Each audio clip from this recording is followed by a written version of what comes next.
Hello again and welcome back to my channel.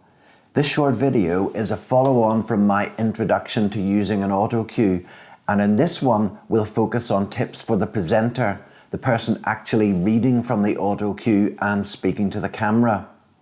There'll also be a video aimed at the videographer covering how to set up and manage the recording of a session using an Autocue.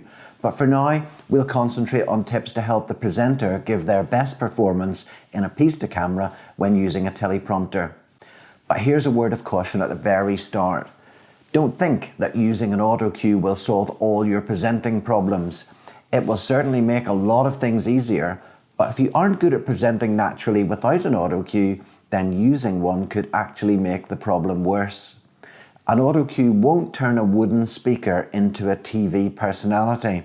I find speaking to camera really difficult, and using an Autocue actually makes this even more of a challenge. So let's get on with it then. Here are the tips. These tips are to help you overcome this challenge and allow you to give your best performance. The first thing you'll need is a script, and clearly this has to be written in advance. The script could be written by a copywriter, or it could be just written by yourself. Whichever you choose, the important thing is that it's written in the style that you would normally use when you're talking to other people. The style needs to be conversational and you need to feel comfortable reading it. So my recommendation is to try to aim for informal and conversational as much as possible. Once you have your script, you'll need to familiarize yourself with it.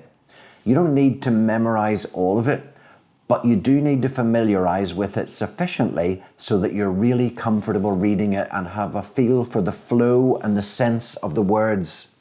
Once you have access to the Autocue, perhaps at the start of the recording session, you should rehearse both to be comfortable in front of the camera and also to get the scrolling speed of the text just right.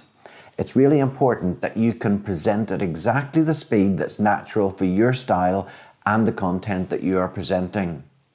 Many video prompters use a smartphone or tablet, and in this case you may be able to use the tablet standalone to rehearse before starting the camera session. You can also use this time to tune the scrolling speed and get it just right. Thirdly, you need to put as much energy as possible into your speaking and facial expressions. Definitely try to use your hands and keep your energy up. You want to avoid any impression that you're just reading a script. Try to imagine speaking to your audience through the camera. Try to look as if you're really enjoying talking. That will make your viewers feel much more comfortable. Try to keep the pieces short. There can be a hypnotic effect in the scrolling text that can cause you to lose presence the longer you're reading it. So those are my best tips. If you are the videographer, then this is something you can pass on to your subject to help them prepare. And you can also check out my video with advice on how to film with an Autocue to get the best result. I hope that you found this useful. I'd really appreciate a like if you did, and see you next time. So if you've enjoyed this video and benefited from it, then please subscribe to my channel. Hit the bell and you'll be notified of the new videos as they're uploaded. I'm going to post a new video each week covering Premiere Pro, After Effects, Audition, Photoshop and Lightroom. So if you're interested in learning about these projects, then please subscribe to this channel and hit the bell and get a new video every week.